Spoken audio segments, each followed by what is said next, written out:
విద్యార్థులు మనం కొన్ని వివరాల్లోకి వెళ్తే ఈ అడవులను నరకడం వల్ల ఏమవుతుందంటే ఆ స్థలంలో మళ్ళీ పంటలు పండించడం వల్ల అంటే మొత్తం నరిగేయడం అనమాట. ఆ హ్యాబిటేట్ లో ఆ ఎకో సిస్టమ్ లో ఒక రకమైనటువంటి బ్యాలెన్స్ తగ్గిపోతుందన్నమాట.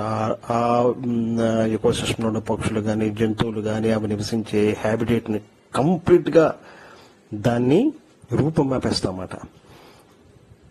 ఇలాగా ఏం చేస్తారంటే దాన్ని వ్యవసాయ భూముల కింద మార్చేసి ఆహార ధాన్యాలు, దుంపలు, ఈ పశువులకి మేతలు పండించడం వలన ఒకే రకం పండించడం అన్నమాట.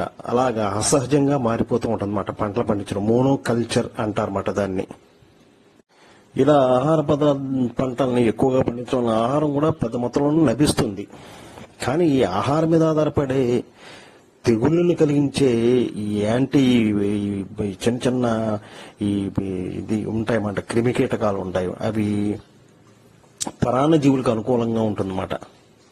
ఓకే, ఒకవేళ ఈ ఆహారం కన్నా ఈ తెగుళ్ళు కలిగించే పరాన్నజీవులు సంఖ్య వేగంగా పెరిగిపోతుంటే ఫలితం చాలా చెత్తగా ఉంటుందన్నమాట, చాలా కష్టంగా ఉంటుందన్నమాట, బాగుండదు. ఈ పరిస్థితిని అధిగమించడానికి ఏంటంటే అపాయకరమైన రసాయనిక పెస్టిసైడ్లు ఇవన్నీ కొడుతూ ఉంటాం అన్నమాట. వీటిని ఇవి ఇన్సెక్ట్స్ ని వాటిని చంపేయడానికి మాట. ఇలా ఈ రసాయనం నుంచి ప్రభావాన్ని చూసినప్పటికీ వీటిని ఇలా వాడడం వలన కొన్ని ప్రాబ్లమ్స్ వస్తాయన్నమాట.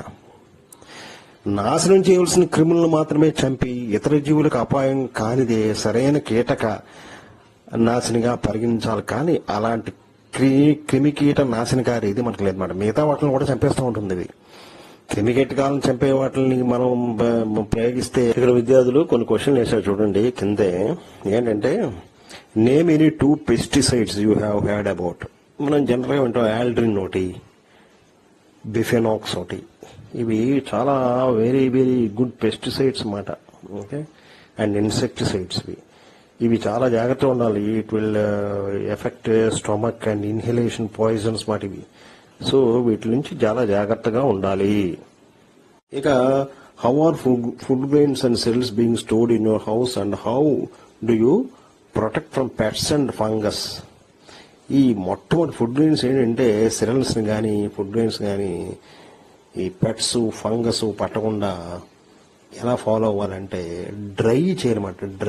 బాగా డ్రై చేసి క్లీన్ చేయాలి వీటిని బిఫోర్ స్టోరింగ్ మాట. ఈ మాయిశ్చర్ని అవాయిడ్ చేయడానికి వుడెన్ స్ట్రక్చర్లో కానీ బ్యాంబూ మ్యాట్స్లో కానీ పోలిథిన్ కవర్స్లో కానీ వీటిని పెట్టాలన్నమాట. కింద కానీ లోపల కానీ పెట్టాలన్నమాట. Domestic bins, improvised storage structures, గాదె అంటాం, గాదె కానీ కొట్లో కానీ వీటిని పెడుతూ ఉంటాం. లేదా RCC bins, flat bottom metal bins మాట, వాటిల్లో కానీ వీటిని పెడుతూ ఉంటాం అనమాట. దేని పెట్స్ ఫంగస్ పట్టకుండా. ఈ ఫ్యూమిగేట్ చేస్తూ ఉంటాం అన్నమాట స్టోరేజ్ రూమ్ ని. దేంతో ఎథిలేన్ డై బ్రోమైడ్ EDB అంటారన్నమాట. Ampoules to avoid insect damage జరగకుండా దీన్ని మనం ఫ్యూమిగేట్ చేయాలన్నమాట.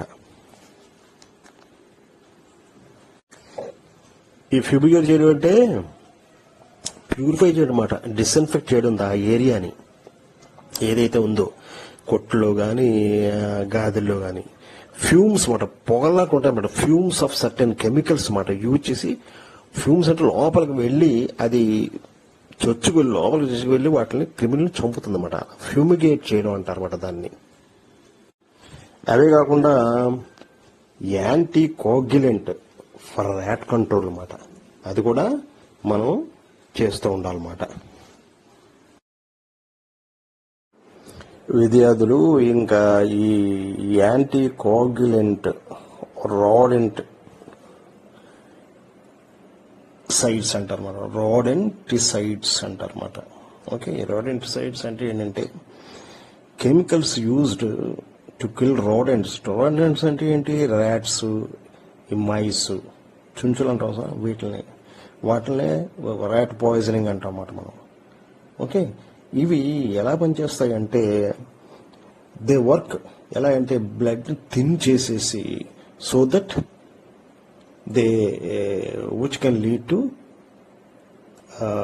Cause of the severe internal bleeding అయిపోతుంది అన్నమాట. వాటికి ఇంటర్నల్ బ్లీడింగ్ అయిపోయి డెత్ అవుతుంది అన్నమాట. అలాగా ఈ రాడెంట్స్ ని ఈ యాంటీ కోగ్యులెంట్ రాడెంటిసైడ్స్ వలన మనం కొంత కంట్రోల్ చేయొచ్చు అన్నమాట.